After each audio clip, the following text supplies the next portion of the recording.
The clock on Judge Marcus Washington's dashboard showed 7:30 p.m. as he drove through the quiet streets of Riverside Heights. He had just picked up his 15-year-old daughter, Amy, from soccer practice and dropped her off at her friend's house for a sleepover. The evening was peaceful, and Marcus enjoyed these simple moments away from the courthouse where he spent most of his days making difficult decisions. Marcus drove his black Mercedes sedan carefully through the neighborhood. He had lived in this area for 8 years, ever since he became a judge. His neighbors knew him well, and he often waved to families walking their dogs or children playing in their front yards. Tonight was no different, except the streets seemed quieter than usual. Behind him, Officer Jake Morrison sat in his patrol car, watching the Mercedes drive down Oak Street. Morrison had been a police officer for 7 years, and he thought he knew his job well. He spent most of his time patrolling this wealthy neighborhood, and he had strong opinions about who belonged here and who did not. Morrison saw the black man driving the expensive car and immediately felt suspicious. In his mind, something was not right about this picture. He had seen this before, he told himself. People from other parts of town coming into Riverside Heights, usually up to no good. He decided to follow the car for a few blocks to see what would happen. Marcus noticed the police car behind him, but did not think much of it at first. He was driving within the speed limit, his car registration was current, and he had done nothing wrong. He continued driving toward his house, looking forward to a quiet evening at home with a good book. Morrison followed the Mercedes for 3 blocks, watching every turn. When Marcus signaled to turn left onto his own street, Morrison made his decision. He turned on his flashing lights and pulled the car over just 2 blocks from Marcus's house. Marcus felt confused as he pulled over to the curb. He could not think of any reason why he would be stopped. He had not been speeding, had not run any red lights, and his car was in perfect condition. He turned off his engine and waited for the officer to approach his window. Morrison got out of his patrol car and walked slowly toward the Mercedes. His hand rested on his gun belt, and his face showed no emotion. He had done this many times before, and he felt confident about what he was doing. Marcus rolled down his window as the officer approached. He kept his hands visible on the steering wheel, just as he had taught his own children to do if they were ever stopped by police. Safety was always the most important thing. "Good evening, officer," Marcus said politely. "Is there a problem?" Morrison looked down at Marcus with cold eyes. "License and registration," he said without answering the question. "And I want to know what you're doing in this neighborhood." Marcus felt a chill run down his spine. The officer's tone was harsh and unfriendly. This was not a normal traffic stop. "I live here," Marcus replied calmly. "Is there something specific I did wrong? Just give me your license and registration," Morrison repeated, his voice getting louder. "And step out of the car." Marcus reached slowly for his wallet, making sure to move carefully so the officer would not think he was reaching for a weapon.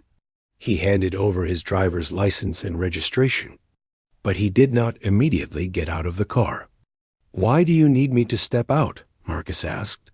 "What law did I break?" Morrison's face turned red with anger. "Don't question me," he snapped. "People like you think you can drive around wherever you want, but this is my neighborhood to protect. Now get out of the car before I drag you out." Marcus felt his heart beating faster. He knew exactly what was happening. He had seen it in his courtroom many times before. This was racial profiling, pure and simple. The officer had stopped him because he was a black man driving an expensive car in a wealthy neighborhood. Marcus slowly got out of his car, keeping his movements calm and steady. He was a tall man, but he made himself appear as non-threatening as possible. He had learned long ago that staying alive was more important than proving a point. "Put your hands on the car," Morrison ordered. "I'm going to search you." "Officer, "I have done nothing wrong," Marcus said quietly. "You have no legal reason to search me." Morrison grabbed Marcus's arm roughly and pushed him against the car. "I'll decide what's legal and what's not," he said. "You're in my territory now." As Morrison began to search him, Marcus made a decision. He carefully reached into his pocket and turned on the recording app on his phone. He wanted to capture every word of this encounter. As a judge, he knew how. Important evidence would be. 2 more police cars arrived within minutes. Sergeant Lisa Parker and Officer Kevin Turner got out and joined Morrison. Instead of asking questions about why Marcus had been stopped, they immediately supported Morrison's actions. "What do we have here?" Sergeant Parker asked. "Suspicious person driving through the neighborhood," Morrison replied. "Probably looking for houses to break into." Marcus closed his eyes and took a deep breath. These officers had no idea who they were dealing with, but he was about to show them. He had spent his entire career fighting for justice, and he was not going to let this injustice stand. The search continued for several more minutes, with Morrison making rude comments about Marcus's clothes, his car, and his presence in the neighborhood. The other officers watched and said nothing, which made them just as guilty in Marcus's mind. Finally, Morrison finished his illegal search and found nothing, just as Marcus knew he would. But the officer was not ready to let him go. He seemed angry that he had not found any evidence to support his suspicions. "Where did you get the money for this car?" Morrison demanded. "What's your real job?" Marcus looked at the 3 officers standing around him. It was time to end this charade. He reached for his wallet again, but this time he was not reaching for his driver's license. "Officer Morrison," Marcus said in his calm judge's voice, "I think you need to see something." Marcus reached into his wallet and pulled out a small leather case. He opened it slowly and held it up for Officer Morrison to see. The gold badge inside gleamed under the streetlight, and the words were clear and official. "The Honorable Marcus Washington, Superior Court Judge." Morrison's face went completely white. His mouth fell open, and for a moment he could not speak at all. He stared at the badge, then at Marcus, then back at the badge. His hands began to shake slightly as the reality of what he had just done hit him like a truck. "You're a judge?" Morrison whispered, his voice cracking. "Yes," Marcus replied calmly. "I am Judge Marcus Washington of the Superior Court. I have been a judge for 12 years, and I have lived in this neighborhood for 8 years. This is my home." Sergeant Parker stepped closer to look at the badge. Her face also turned pale when she realized what had happened. Officer Turner took a step backward, as if he wanted to disappear completely. All 3 officers suddenly understood that their careers might be over. Morrison tried to recover from his shock. "Your Honor, I'm sorry. This was all just a misunderstanding. I was just doing my job, you know. We have to be careful in this neighborhood." Marcus looked at Morrison with steady eyes. "Officer Morrison, what happened here tonight was not a misunderstanding. You stopped me because I am a black man driving a nice car in a wealthy neighborhood. You had no legal reason to stop me. You searched me without cause. You made assumptions about my character based only on the color of my skin." No, that's not true," Morrison said quickly. "I stop lots of people. It has nothing to do with race. I was just being thorough." Marcus held up his phone. "Officer Morrison, I have been recording this entire conversation. I have your exact words on this recording. You said that people like me think we can drive around wherever we want. You said this was your neighborhood to protect. You asked me where I got the money for my car. Those are not the words of someone doing routine police work." Morrison's face turned red again, but this time it was from embarrassment and fear, not anger. He realized that everything he had said was now evidence against him. A judge had recorded him committing racial profiling, and there was no way to deny it. Sergeant Parker tried to help Morrison. Your Honor, maybe we can work this out. Officer Morrison is a good cop. He just made a mistake tonight. Marcus turned to look at Sergeant Parker. Sergeant, you arrived here and immediately supported Officer Morrison's actions without asking any questions. You did not ask why I was stopped. You did not ask what crime I had committed. You simply assumed that because I was being searched, I must have done something wrong. That makes you part of this problem. Officer Turner had not said much during the entire encounter, but Marcus looked at him too. Officer Turner, you watched your fellow officer conduct an illegal search based on racial profiling, and you said nothing. Your silence makes you guilty too. The three officers stood there in uncomfortable silence. They all knew that Marcus was right. They had been caught red-handed, and there was a recording to prove everything. Morrison made one last desperate attempt to save himself. Look, Your Honor, we all make mistakes. I'm sure you understand how hard police work can be. Maybe we can just forget this whole thing happened. I promise it won't happen again. Marcus's expression became very serious. Officer Morrison, are you asking me to ignore a crime? Are you suggesting that I should not report what happened here tonight?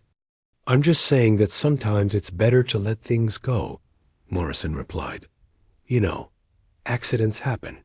Sometimes it's safer for everyone if we just move on. Marcus felt a chill run through his body. Morrison was not just asking him to forget about the racial profiling. He was threatening him. The officer was suggesting that bad things might happen if Marcus reported this incident. Officer Morrison, Marcus said in his most serious judge voice, did you just threaten me? Morrison realized his mistake immediately. No, Your Honor, I would never threaten a judge. I was just suggesting that maybe we could handle this quietly. You said that accidents happen, Marcus replied. You said it might be safer for everyone if we just move on. That sounds like a threat to me. Morrison began to panic. No, you're misunderstanding me. I didn't mean anything by that. Marcus looked at his phone to make sure it was still recording. Officer Morrison, I want you to understand something very clearly. What happened here tonight was not an accident. It was racial profiling. It was a violation of my constitutional rights. And your suggestion that I should keep quiet about it sounds very much like intimidation. Sergeant Parker tried to step in again. Your Honor, I think Officer Morrison is just nervous. He didn't mean to say anything wrong. Marcus looked at all three officers. I want all of your names and badge numbers. I will be filing a formal complaint with Internal Affairs first thing tomorrow morning. I will also be contacting the district attorney's office. This incident will be fully investigated. Morrison's last bit of confidence crumbled completely. Please, Your Honor, I have a family. I have kids. This job is all I know. Marcus felt no sympathy for Morrison. Officer Morrison, I also have a family. I have children. And because of your actions tonight, they will have to live in a world where police officers can stop their father for no reason other than the color of his skin. That is not acceptable. Marcus walked back to his car. I am going home now. I suggest you all think very carefully about what happened here tonight. Your actions have consequences, and those consequences are just beginning. As Marcus drove away, the three officers stood in the street, knowing that their world was about to change forever. The empire they had built on prejudice and power was about to crumble, and it would all start with a phone call tomorrow morning. The next morning, Judge Marcus Washington sat in his home office at 6 a.m., preparing for what he knew would be a difficult day. He had not slept well after the events of the previous evening. The recording on his phone played over and over. In his mind, he knew that what happened to him was not just a personal attack, but part of a bigger problem that needed to be fixed. Marcus made his first phone call to Captain Richard Hayes, the head of internal affairs for the police department. Captain Hayes had worked with Marcus on several court cases over the years, and Marcus respected him as an honest officer who truly cared about justice. "Captain Hayes, this is Judge Washington," Marcus said when the captain answered his phone. "I need to report a serious incident involving 3 of your officers." Captain Hayes could hear the seriousness in Marcus's voice. "What happened, Your Honor?" Marcus told the captain everything that had occurred the night before. He explained how Officer Morrison had stopped him without cause, searched him illegally, and made racist comments. He also told him about Sergeant Parker and Officer Turner's failure to stop the illegal actions. Most importantly, he told Captain Hayes about Morrison's threat. "I have the entire incident recorded on my phone," Marcus said. "I want to file a formal complaint, and I want a full investigation." Captain Hayes was quiet for a moment. He knew that this was a very serious situation. A judge had been racially profiled and threatened by police officers. This could destroy the reputation of the entire police department. "Your Honor, I will start the investigation immediately," Captain Hayes said. "Can you come to my office this morning to file the formal complaint?" "I will be there at 9 a.m., Marcus replied. "And Captain Hayes, I want you to know that I will also be contacting the district attorney's office. This is not just a departmental matter. This is a criminal matter." After Marcus hung up the phone, Captain Hayes sat at his desk feeling sick to his stomach.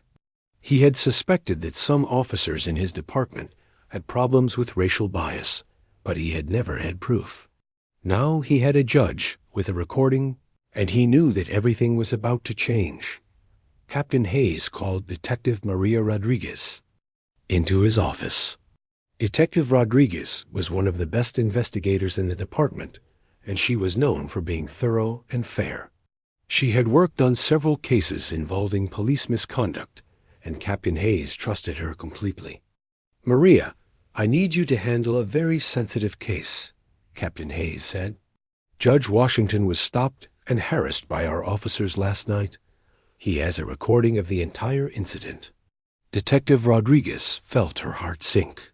She had great respect for Judge Washington, and the thought of officers from her own department treating him badly made her angry. "What do you need me to do, Captain?" "I want you to conduct a complete investigation. Interview all the officers involved. Check their records. Look at their previous stops and arrests. If this is part of a pattern, I want to know about it." Detective Rodriguez began her investigation that same day. She started by listening to Marcus's recording. What she heard made her feel ashamed of her fellow officers. Morrison's comments were clearly racist, and his threat at the end was definitely criminal. But as Detective Rodriguez dug deeper into Morrison's record, she discovered something much worse than just one bad night. Morrison had a long history of stopping people of color in wealthy neighborhoods. Over the past 3 years, he had made over 200 traffic stops, and more than 60% of them involved minorities. Detective Rodriguez found complaint after complaint that had been filed against Morrison. Citizens had accused him of racial profiling, excessive force, and rude behavior. But somehow, all of these complaints had been dismissed or ignored. Someone had been protecting Morrison for years. Detective Rodriguez discovered that Morrison's previous supervisor, Captain William Stone, had buried most of the complaints against Morrison. Captain Stone had retired 6 months earlier with full benefits, but Detective Rodriguez could see that he had covered up Morrison's bad behavior. For years, the investigation revealed that Morrison was not working alone. He was part of a group of officers who shared racist ideas and targeted minority citizens. Detective Rodriguez found text messages between Morrison and 5 other officers where they joked about stopping suspicious people in nice neighborhoods. The text messages showed that they specifically targeted Black and Hispanic drivers. Detective Rodriguez also discovered that Sergeant Parker had helped cover up previous incidents involving Morrison. Parker had written false reports and had failed to document citizen complaints. She had been protecting Morrison because they were friends, even though she knew his actions were wrong. When Detective Rodriguez interviewed Officer Turner, she learned that he had witnessed Morrison's racist behavior many times before. Turner admitted that he had been afraid to report Morrison because Morrison was popular with other officers and had friends in high positions. "I knew what he was doing was wrong," Turner told Detective Rodriguez, "but I was scared that if I reported him, the other officers would make my life difficult. I should have spoken up sooner." Detective Rodriguez's investigation expanded beyond just the 3 officers involved in the traffic stop. She discovered that the problem went all the way up to the top of the police department. Chief Robert Kane had received reports about racial profiling in his department, but he had chosen to ignore them. The investigation revealed that the police department had a culture that protected bad officers and punished good officers who tried to report problems. Officers who spoke up about racism or misconduct were transferred to bad assignments or given poor performance reviews. Detective Rodriguez found that Morrison had cost the city thousands of dollars in previous lawsuits. 3 citizens had sued the police department because of Morrison's actions, and the city had quietly paid settlements to make the cases go away. The city leaders had known about Morrison's problems, but they had chosen to keep paying money instead of firing him. As Detective Rodriguez compiled her evidence, she realized that this case was much bigger than just one traffic stop. This was about a system that allowed racism to continue for years. Judge Washington's courage to speak up had finally opened the door to cleaning up the entire police department. Captain Hayes reviewed Detective Rodriguez's findings and knew that many people were going to lose their jobs. The evidence was overwhelming, and there was no way to cover up the truth anymore. The empire of corruption and racism that had protected bad officers for years was finally about to fall apart. 3 days after Detective Rodriguez completed her investigation, local news reporter Amy Collins received an anonymous tip about the traffic stop. Someone had sent her a copy of Judge Washington's recording, along with details about the ongoing investigation. Amy had been covering police misconduct stories for 5 years, and she knew this story was bigger than anything she had seen before. Amy contacted Judge Washington to ask for his permission to run the story. Marcus thought carefully about going public. He knew that once the story was broadcast, there would be no going back. His private life would become public, and he would face criticism from people who thought he should have handled things quietly. "Judge Washington," Amy said during their phone conversation, "this story could help other people who have been treated the same way. Your voice could make a real difference." Marcus made his decision. "You can run the story," he said. "But I want people to understand that this is not about me getting revenge.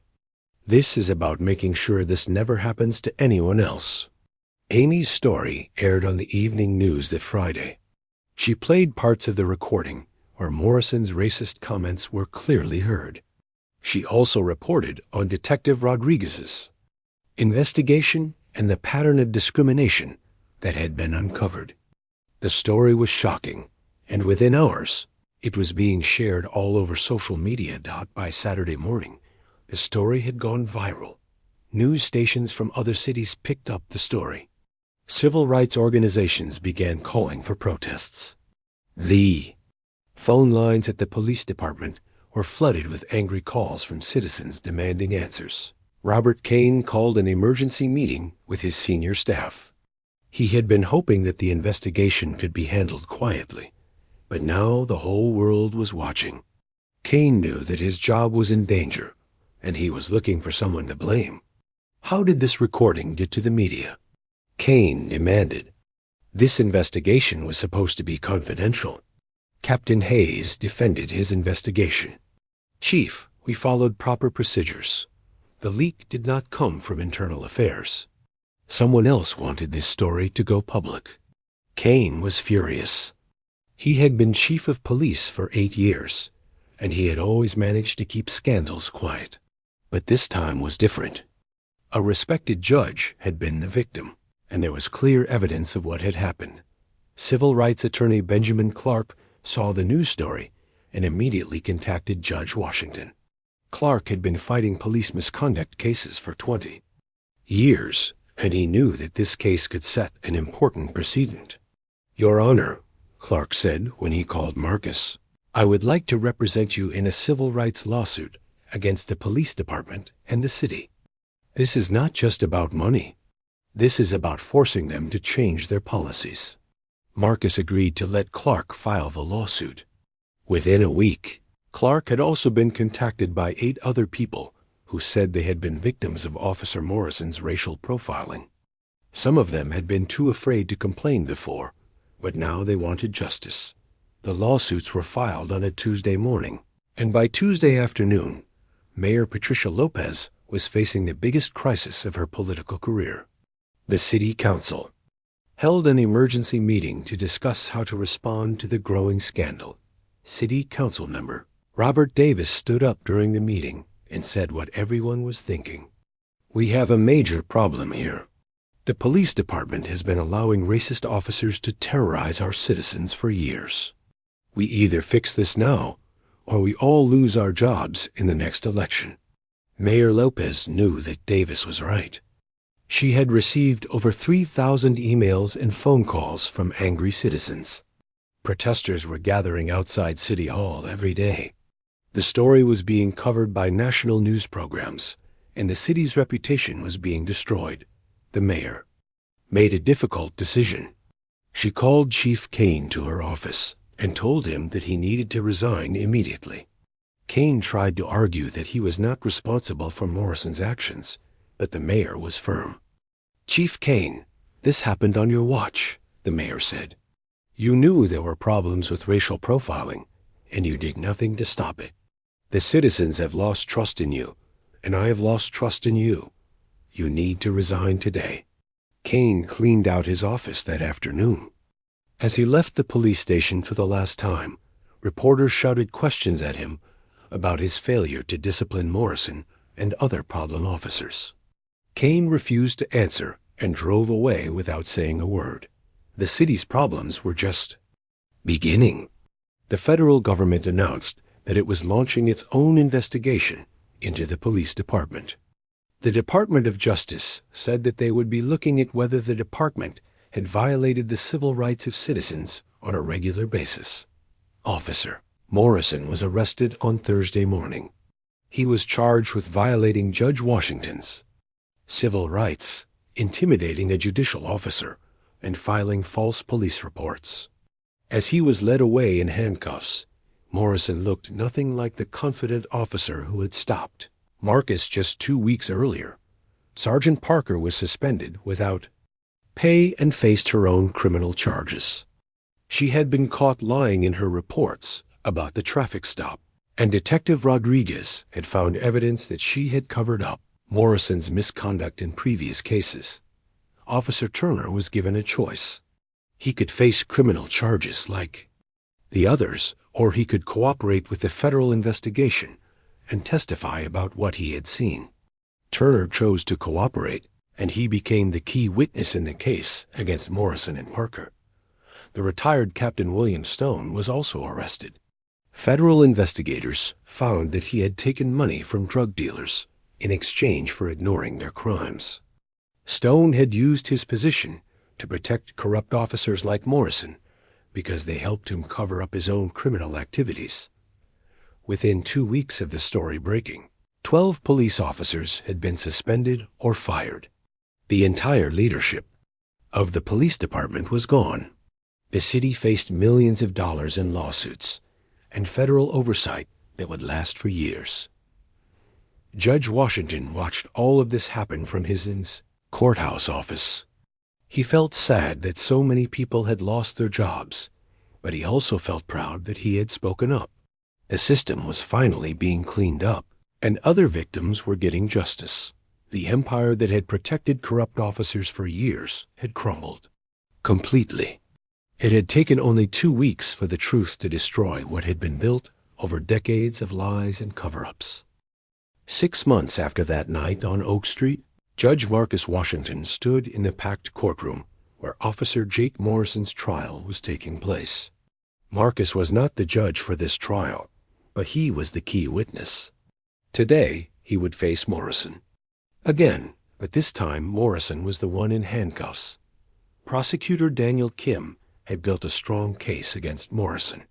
The recording that Marcus had made was the most important evidence, but Detective Rodriguez had found much more.